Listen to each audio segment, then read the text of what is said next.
correspond à l'alimentation conseillée pour la population générale, à laquelle s'ajoutent quelques spécificités. Bien manger, c'est adopter une alimentation variée et équilibrée. Dans votre ventre, votre bébé a goûté à tout ce que vous aviez l'habitude de manger. Le liquide amniotique, dans lequel baigne chaque bébé, se parfume grâce aux aliments que la maman consomme.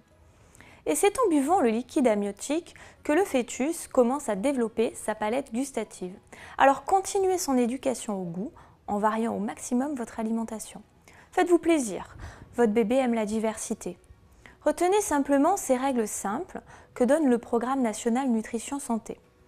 C'est-à-dire privilégier les aliments bénéfiques pour notre santé, donc les fruits, les légumes, les féculents, les poissons. Limiter les produits sucrés, comme les confiseries, les boissons sucrées.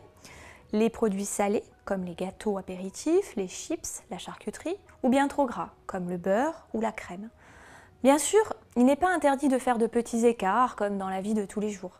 Cet équilibre alimentaire ne se construit pas sur un repas ou sur une journée, mais plutôt sur plusieurs jours, voire la semaine. Pour la population générale, 3 repas sont recommandés au quotidien. Le petit déjeuner, le déjeuner et le dîner. Pour la femme allaitante, il est conseillé d'ajouter une collation à ces 3 repas. Ses besoins énergétiques sont en effet augmentés de 25% par rapport à une femme qui n'allaite pas. Est-ce que vous saviez qu'une femme qui allaite produit en moyenne 750 ml de lait par jour, une fois la lactation installée, et que ce lait contient près de 90% d'eau? Vous comprenez donc que ses besoins en eau sont augmentés.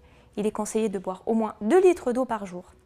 Rassurez-vous, si le rythme de vos prises alimentaires est quelque peu chamboulé avec l'arrivée de bébé, vous pouvez tout à fait adapter ce rythme en fonction de vos tétés.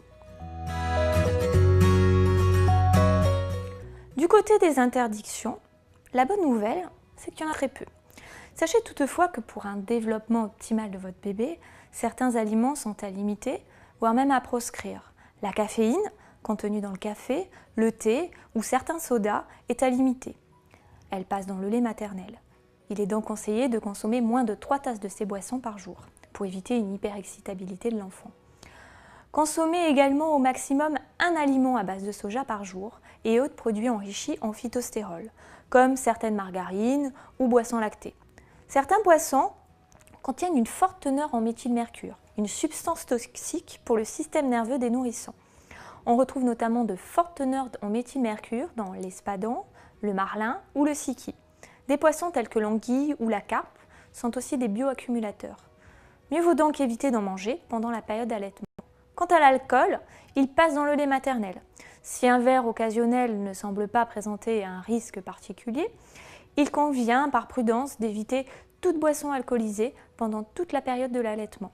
Pour finir, vous vous en doutez très certainement, fumer est à proscrire, car les substances toxiques contenues dans le tabac passent dans le lait maternel.